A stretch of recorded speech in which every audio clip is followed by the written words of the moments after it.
Right. So how many we got coming today, then? Oh, we have Mr. and Mrs. Morgan at 2 o'clock, and then just one more, a solicitor. I see County have given McGilligan the boot. Kevin will be chuffed. What?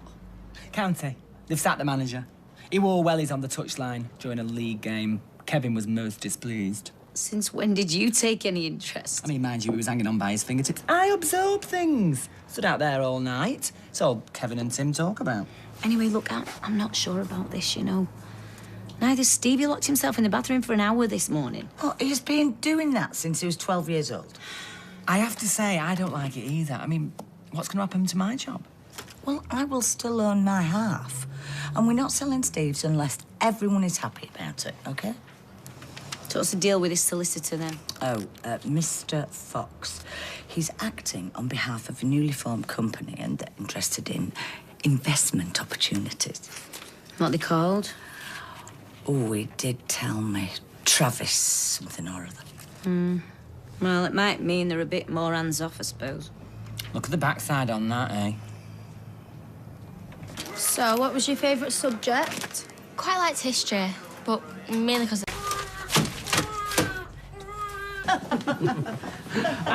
I see you're persevering with the old hand-pulled bitter. Ah, yes, we are indeed. We did away with it altogether in our last place. Went electric, like Bob Dylan in '65. Well, that ended in disaster. Ken Barlow went to that Judas ski in Manchester. He heckled him. Ken Barlow called Bob Dylan. So he said. Can't see Ken heckling. No one batted an eyelid. Well, they might round here. Well, it makes life a lot easier. We lost 1 or 2 away Ps, but who needs them? And what about your staff? Oh, well, there's me, Liz, and then Steve and Michelle and a couple of part-timers, Sean and Sarah. Oh, we could do away with them. I could run this place on a skeleton rota. Get agency staff in when we need them. Over my dead body will we get rid of Sean? Hang on a minute, Michelle. Let's just listen to what Julia and Duncan have to say. We need to bring a tape measure when we come back. I'm not sure our turquoise suite would fit in that back room. Just to be clear, who'd live where? And she talks in her sleep. That'd really put them off the scent. She wants to manage my bar. We're living with complete strangers. It isn't going to be your bar. You're going to have to come to terms with that. Well, I'm not sure I can work with her. Do you see the way she looked you up and down? Why don't we wait and see what this solicitor has to say? Well, you would say that, wouldn't you? Hang on a minute. You saw what they did to his van. Tony lent Steve that money in good faith. So now it's a fire sale. All right. Nobody is selling the pub to a pair of clowns like them. No one's moving in or taking charge of the bar or turning this into anything other than a quiet little backstreet local, OK? Do not sell to anyone who isn't prepared to take their cut and stay out of it. Agreed. Now, what time's this Mr. Fox getting here? I don't know. But I hope he's fantastic. Well, this is right up their street. Can you tell us more about this Travis Limited? Yeah, because we looked for them on the internet, but we couldn't find anything. They're a few ex-publicans based on the Isle of Man. Cinema? The head honcho, Mr. Travis, used to own a huge chain.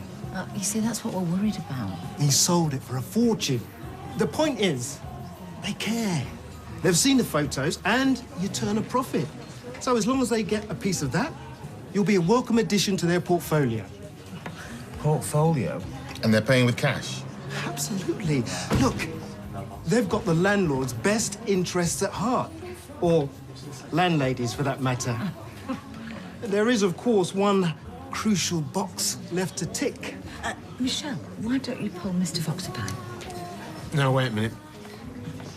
This is madness. I can't do this. I'm sorry.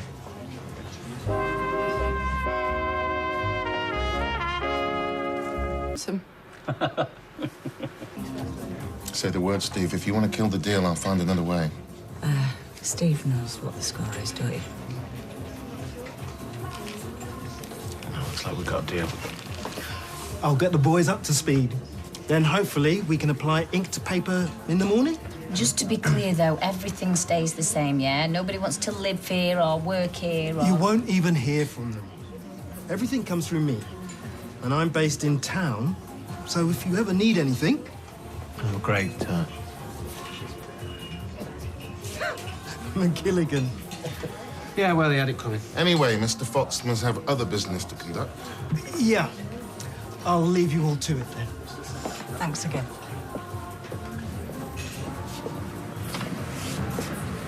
Thanks.